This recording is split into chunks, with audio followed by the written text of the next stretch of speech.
here on Skype, whichever. And I Hello, believe there's Dean. How are you, sir? It's James giving you a call for your radio interview. How are you?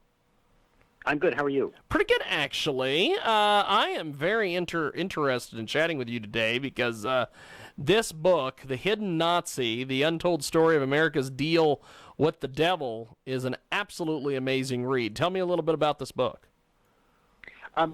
Can we go to my landline phone? Can I give you that number? This is my mobile phone.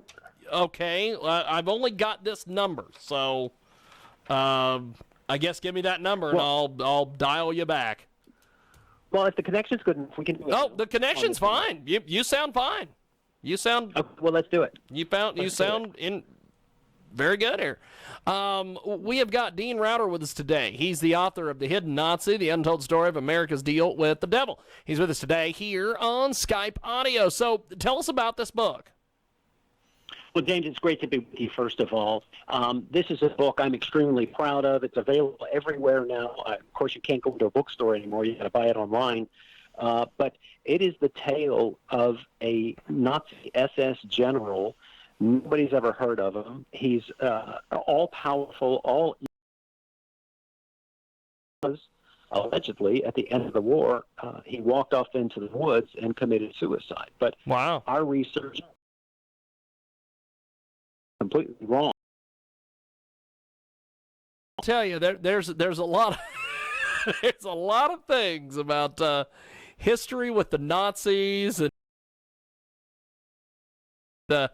everybody seems to have bought the fairy tale that Hitler died in the bunker, and then about, I don't know if it was about 2-3 years ago, the CIA released a bunch of documents that said, no, he went to Brazil. So all this history that has been rewritten. Talk to us about this hidden Nazi here. Well, his name is Hans Kammler. He's an Obergruppenführer, which is the highest rank you could achieve as a commissioned officer in the SS. So he was among the elite, the worst of the worst. Indeed, he was the guy who I believe helped make the Holocaust possible. And we document this in the book, The Hidden Nazi. He's the one who identified Auschwitz as the killing camp, then put the gas chambers and the ovens in, designed everything to be as efficient as possible. He is a killing machine. He even toured the eastern countries as Germany was waging war and studied various methods of mass death to arrive at what he thought was the most efficient. That's how determined he was to kill as many people as possible. So he's that bad, then gets involved in Germany's slave labor trade. But by the end of the war, he's in charge of all of Germany's secret weapons, including their nuclear research, everything to do with radar and explosives, but also nylon, synthetic rubbers, and also the vengeance weapons, the V-1 and V-2 rockets that everyone was coveting. And wow. As the war was ending, everybody knew Germany was going to lose the war, and everybody wanted access to this technology. And Hans Kammler was the guy who had the technology. Fantastic. We have got a great guest with us today. He joins us live here in our broadcast. Take me through, Dean. Take me through the writing process for this book. How'd you bring this book to life? Well, that's a great question. It's nonfiction. It's straight fact history, but I wrote it in the first person because I wanted to tell the story of my two co-authors and researchers who brought this project to me. I'm a typical skeptical, straight-laced lawyer, very skeptical by training, and a guy I've known since college brought this project to me. He wanted me to write an agreement so he could share his research with the other guy who's on the cover of the book. And I did that collaboration agreement, but then they started feeding me bits and pieces of this story about this all-powerful, all-evil general. I thought, there's no way this can be true. There's no way that somebody so powerful cut a deal, and so evil, cut a deal with the United States, and nobody's known about it for 75 years. It's just so I was unbelievably skeptical, but they kept feeding me more and more documents and convinced me.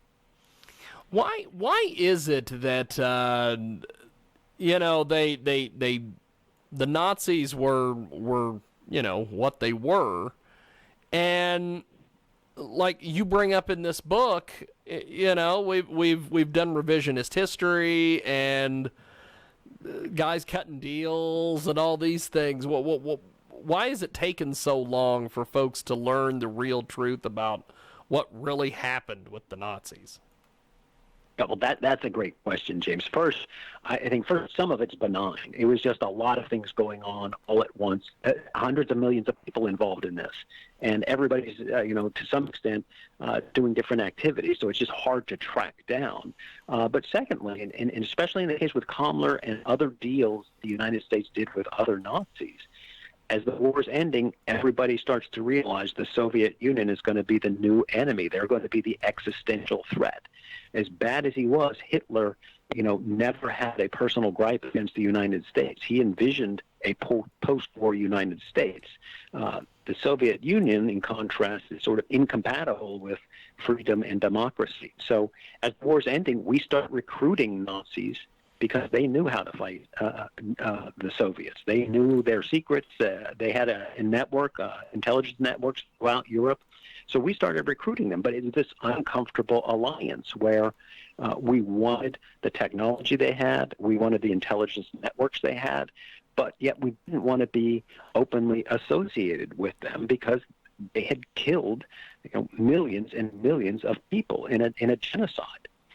So there was this terrible tension that the Americans tried to straddle a fence essentially and deal with the Nazis, but do it in a way that didn't splash a lot of dirt on themselves. It is a fantastic, fantastic read. We have got a great guest with us today. Dean Rutter joins us here in our broadcast, The Untold Story of America's Deal with the Devil. You will read about that in The Hidden Nazi. The Hidden Nazi, available on Amazon. So what's been some feedback you've gotten on this book so far? Well, that's another good question. I mean, the book came out in October. I did a lot of book talks and book tours initially, and I was running into people who hadn't read the book. They were fascinated by the story as I explained it to them. But more recently, I've been doing radio, but I also did a show at the book talk at the Pritzker Military Museum in Chicago and the Marine Memorial in San Francisco. And I'm running into people who've actually read the book, and it's been really well received. I mean, people just love it. They say it reads like a thriller, like fiction, although it's true. It's well documented. And, it's getting... There's one review on Amazon that's not a 5-star review, but otherwise there are over 60 now 5-star reviews on Amazon. So it's being very well received. It's gotten good reviews in papers, including the Washington Times and the Israeli daily press. So it's being read internationally. It's very gratifying to have it out there and to get such great feedback on it. That's awesome. That's awesome. We have got a great guest with us today. He joins us live here in our broadcast. So what are some of your goals for this book? Well, initially, I just wanted to get out there. I wanted the story to get out there. I do think, I have kids of my own. They're 26 and 24, and I think people of that generation, to them, the Holocaust, World War II is something of an abstraction. When I was growing up, I'm 59, you knew somebody who was in the war. You knew somebody who lost somebody in the Holocaust. It's a very personal story, and now it's sort of a textbook exercise. So I really wanted to put some faces and names on the victims, but also on the perpetrators. So we describe in The Hidden Nazi Hans Kammler in great detail, but I also have some survivors that I've been able to interview and some heroes in this story. So I wanted to bring that to life for the coming generation. But I also wanted to unwind this story and bring this one despicable Nazi general, if not to legal justice, at least to some historical accounting. And now, as I've been traveling, not with the past couple of weeks, but as I began to travel again, more and more people are saying this book ought to be turned into a movie. It ought to be a Netflix 8-part series. Oh yeah, so, this ought to be something. They ought to do something with this.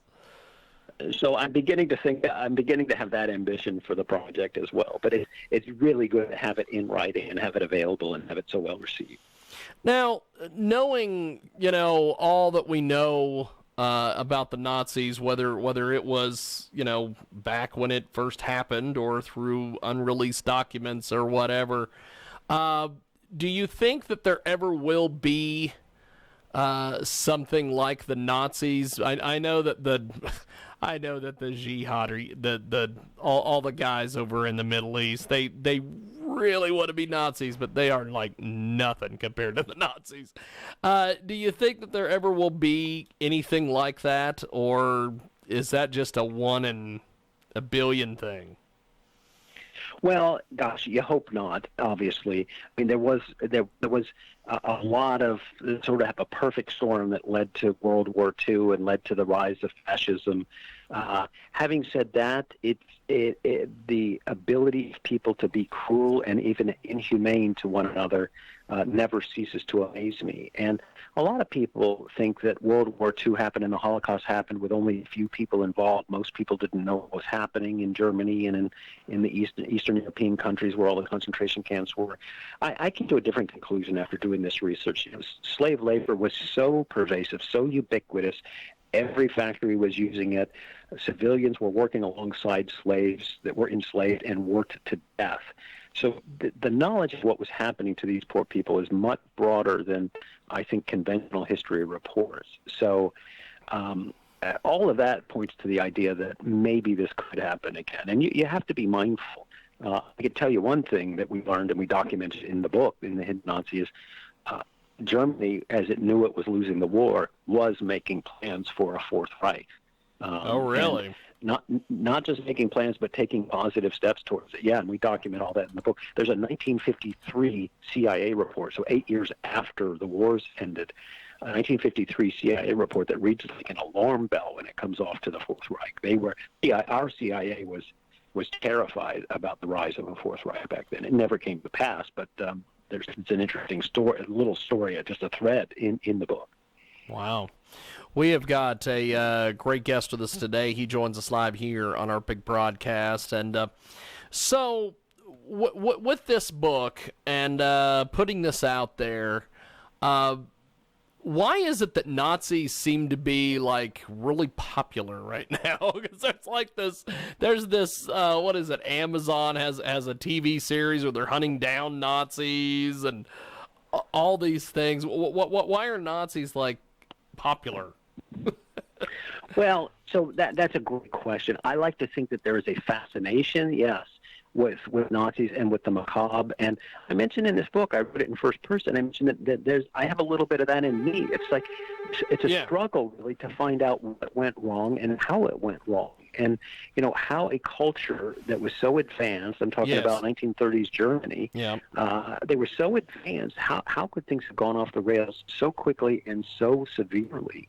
So it's a study in human nature. It's that sort of fascination. There is a macabre element to it, and you have to be careful looking at these things not to fall into an abyss. But I think, and it's an era where you look back on it and you can see this is absolute evil. So you've got the perfect sort of Hollywood setup of good versus evil. You don't always get that, those such clear lines, and you get that in World War II. We've got a great guest with us today. We've got another great guest coming up here in just a few moments. But Dean Router with us today here in our broadcast. The Hidden Nazi, the untold story of America's deal with the devil. And before we let you go, my friend, how do we find you online, pick up the book, be involved with you, everything? So you can reach me at deanreuter@gmail.com. It's REUTER @gmail.com. I'm happy to take questions and respond to people that way. The book is available, as you mentioned, on Amazon. It's also in bookstores when bookstores reopen. It's on Barnes & Noble and other online outlets. You can find it everywhere.